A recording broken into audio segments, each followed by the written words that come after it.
I think it is about that time to talk about what the what, why, and what my recommendations are when it comes to setting up a business address.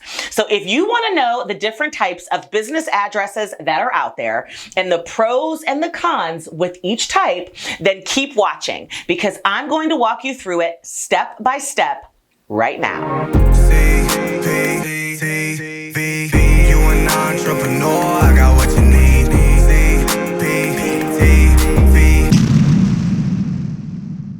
Hey there, my loves. Welcome back to CPTV. I'm CP, and you are in the place for aspiring and growing entrepreneurs who want to turn their passions into businesses and their businesses into freedom. If that sounds good to you, then go ahead and subscribe because every single Tuesday, I am giving you the training on the step-by-step business processes that you can implement immediately into your business and your life so that you can get to that level of entrepreneurial freedom that you so deserve and desire. So you heard me. Go ahead, hit that subscribe button and click that bell so you don't miss any of it. And of course, if you like it, then show me by smashing that like button and telling me what you think in the comments below. That engagement from you is what makes my day. So way back when, during a long time ago,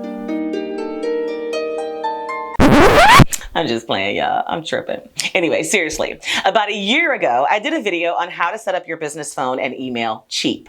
And I provided 3 hacks that I've used in setting up all my businesses since the very first one. Mostly because I fumbled my way through setting up my communications in my first business and wasted a lot of money in the process as well. And that video, which I'm going to go ahead and link to right now, is still extremely popular. A lot of people still watch it, even though it's a year old. And in that video, I really talk a lot about setting up a professional communication system for your business and how you can do that when you're just starting out or even after you started, but you kind of skipped over that entire process. And I've gotten so many questions and requests about how to set up your business address from that video, which is also another communication system for your business. And I keep referring it to these things as a communication system because they are, right? They're the primary ways that the world and your customers will communicate with you and your business. And those are going to be via the web, email, phone, or mail. So I think it is about that time to talk about what the what, why, and what my recommendations are when it comes to setting up a business address. So if you want to know the different types of business addresses that are out there and the pros and the cons with each type, then keep watching because I'm going to walk you through it step by step right now. Let's get to work. First things first, let's talk about the types of business addresses that are out there, or at least the primary 4 types, right? First, you've got a home address as your business address. Second, you've got a physical office location as your business address. Third, you can do a P.O. box as your business address. And fourth, you can actually do a virtual office as your business address. So let's start with the home address as your business address. So there are lots of pros and cons to using your home address as your business address. One huge pro is convenience, right? Obviously, if your home address doubles as your business address, you don't have to go very far to get your mail or to get access to items or packages that are going to be mailed to you.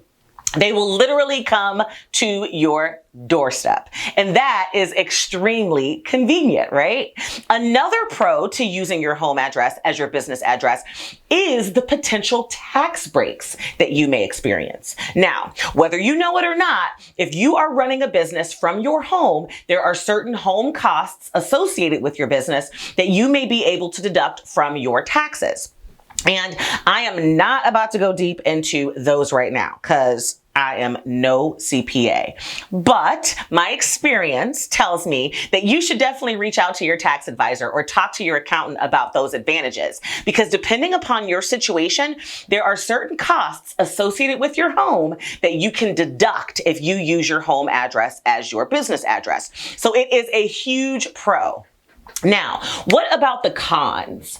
Well, con number one is lack of privacy. When you get into mixing your home and your business address, and you consistently give out your home address as your business address, those who are receiving that address may realize that they have access to your home, your residence.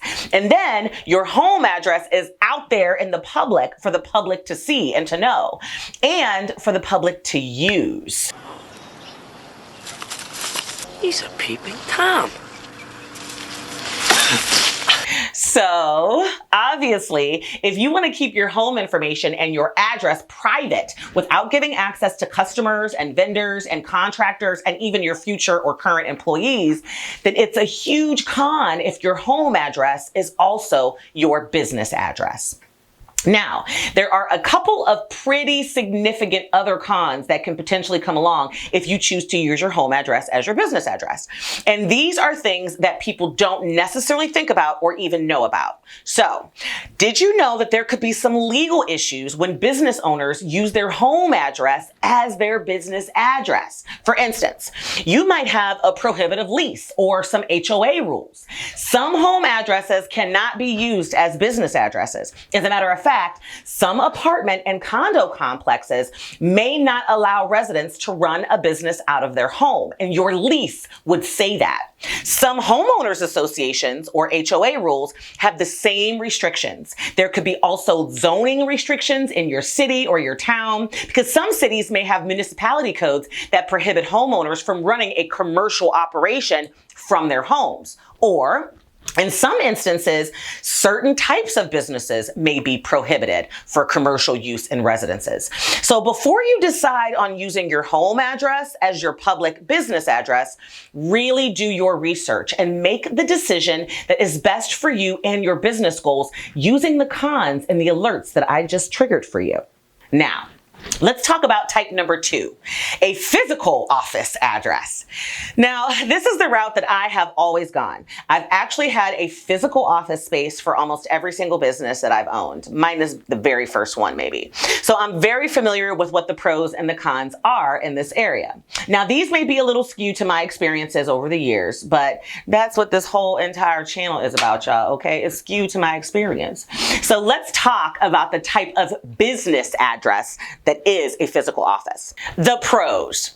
A big pro for me was always the fact that I had an office to go to. I've just always been able to get more done that way, at least for me.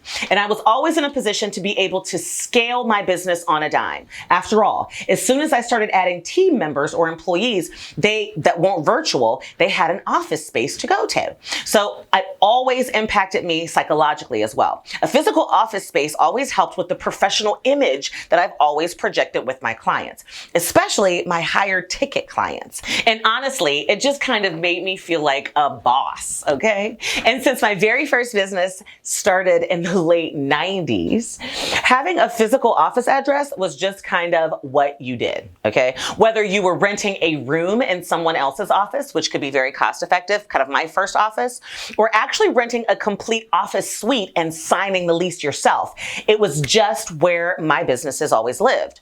Now, there are some cons to setting this up as well. First, it tends to be expensive, and it will immediately inject operating costs into your business mix. All I really wanna see is the money. I don't really need a D, I need the money. All a bad bitch need is the money. Yeah. The leases on physical office addresses can be prohibitive and tend to be very long periods of time, 5, 7, 10 years. You can be locked in for 5 or more years, and getting an office set up in a physical office space is pretty expensive. It's huge, especially if you have build out needs or IT infrastructure to set up. So you really need to evaluate the physical office address idea, because this type will require a pretty significant financial and legal commitment. But for me, I wouldn't have it any other way right now. And I need to be able to scale for success. Now, type number 3, the good old P.O. box. A P.O. box can be a great option because there are some great pros. With a P.O. box, you get the privacy of not using your home address, and they are still pretty cheap. and pretty convenient, because if you choose a P.O. box, you should choose a location that is near to your home and that you have easy access to, so that you can pick up your mail and that kind of thing. But there are some cons as well, right? P.O. boxes provided limited space for packages and large volumes of items. So if you have a business dealing with physical returns and large amounts of inventory, that may pose a bit of a problem for you. Another con is the fact that P.O. box addresses are not always acceptable for some address requirements. For example, some of your government forms or your tax documents, some types of applications, and sometimes vendor information may not allow you to use a P.O. box as a business address. And even though in those instances you could use your home address, you would still run into the cons that I mentioned about that type previously.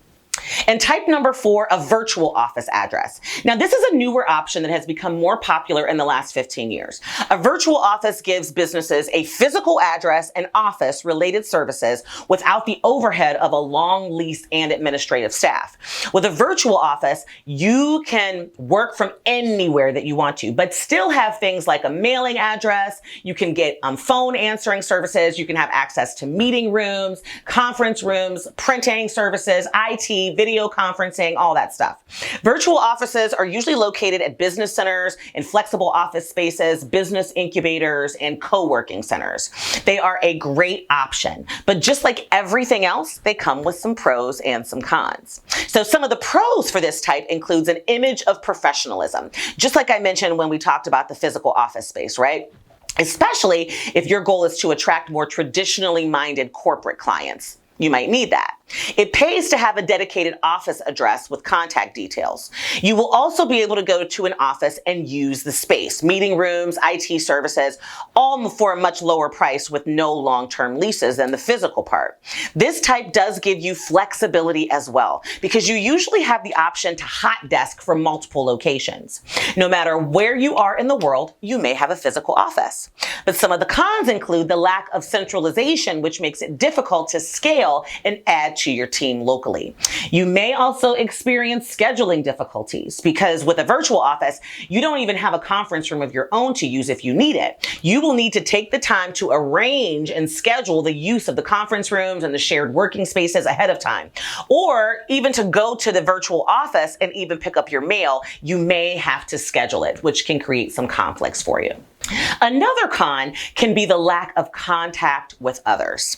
With a virtual office, human interaction can be really difficult to achieve, because people may not be there, or maybe they are there to work rather than to socialize. So how do you start with getting any of these 4 types set up?